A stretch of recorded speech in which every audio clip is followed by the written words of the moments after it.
Kanako mengakui bahwa Nenek Jin Goto telah mengambil anaknya. Saat itu Nenek Jin yang menangani proses kelahiran Kanako. Nenek Jin mengungkap anaknya telah mati namun Kanako melihat tangan anaknya bergerak yang berarti bayi itu masih hidup.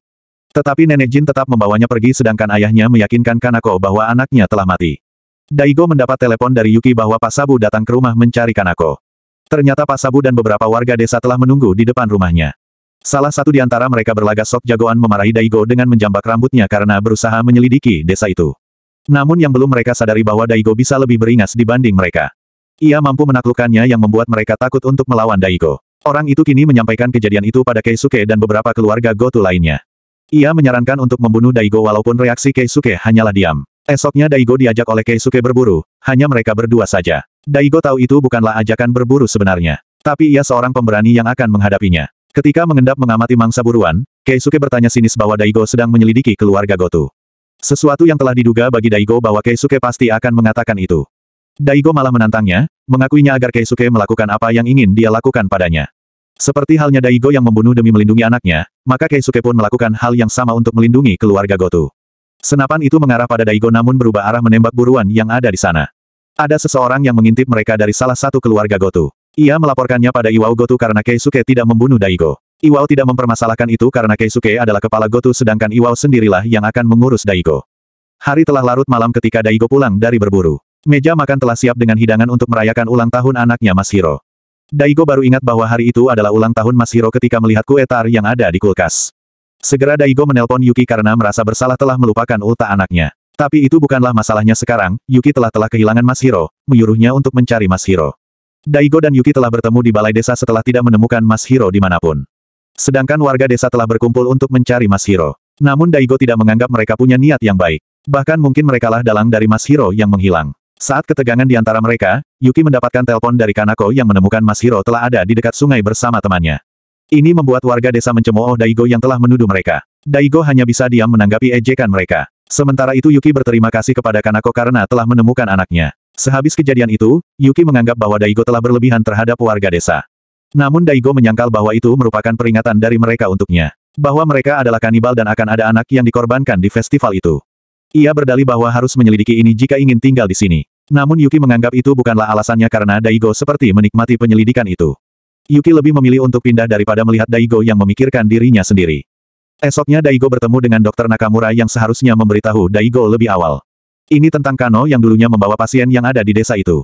Dia adalah Nenek Jin Goto yang terus-menerus tertawa dengan tangan dan kakinya yang gemetar. Itu adalah penyakit kuru atau penyakit tertawa, diduga Jin Goto telah memakan daging manusia yang telah menyebabkan ia menderita penyakit kuru. Sejak saat itulah Kano mulai bertikai dengan penduduk desa karena mereka takut untuk diselidiki. Nakamura juga memeriksa rekam medis desa Kuge dan mendapati seseorang yang punya penyakit serupa. Orang itu berumur 6 tahun ketika pemeriksaan itu dan tidak memiliki sertifikat kelahiran. Dan jika anak itu masih hidup maka umurnya telah mencapai 75 tahun.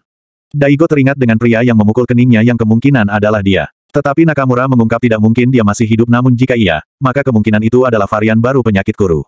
Malam itu adalah hari terakhir latihan untuk festival persembahan. Kamiyama mengungkap kepada Daigo bahwa baik warga desa dan keluarga Goto sama saja karena mereka mewarisi tradisi leluhur mereka.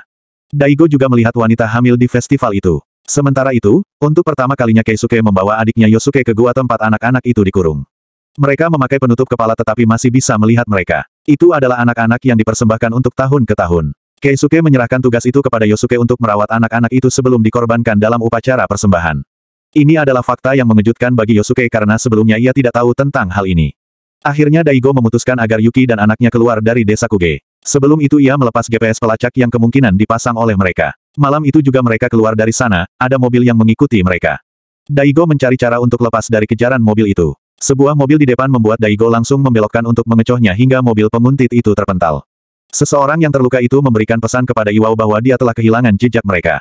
Daigo menitipkan Yuki dan Mas Hiro kepada rekan kerjanya dulu. Yuki awalnya tak terima ketika Daigo tidak ikut bersama mereka karena Daigo akan kembali ke desa itu, namun akhirnya ia mengerti bahwa itu untuk menyelamatkan anak yang akan menjadi korban persembahan.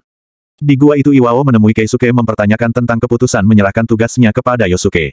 Iwao mengetahui hati Yosuke tidak bisa melakukan itu bahkan dulu dia juga akrab dengan Kano. Iwao tidak ingin ada pengkhianat lagi. Tapi Keisuke tetap yakin dengan keputusannya. Hari itu tiba untuk peresmian Keisuke Goto sebagai kepala keluarga Goto. Sebelum mereka berfoto bersama seperti tradisi sebelumnya, Keisuke mendapat telepon dari Sumire bahwa dia hamil anak Keisuke. Iwao telah menghampiri Keisuke yang membuat Keisuke menutup teleponnya. Saat pengambilan pemotretan keluarga Goto itu, Keisuke teringat tentang Nenek Jin yang sebelumnya memberikan ceramah pada keluarga Goto tentang anggota yang berkhianat yang tidak dianggap keluarga lagi. Bahwa keluarga mereka berbeda sedangkan manusia lain hanya seperti onggokan daging. Pada pemotretan itu, Yosuke terlihat kurang bersemangat setelah mengetahui fakta sebenarnya.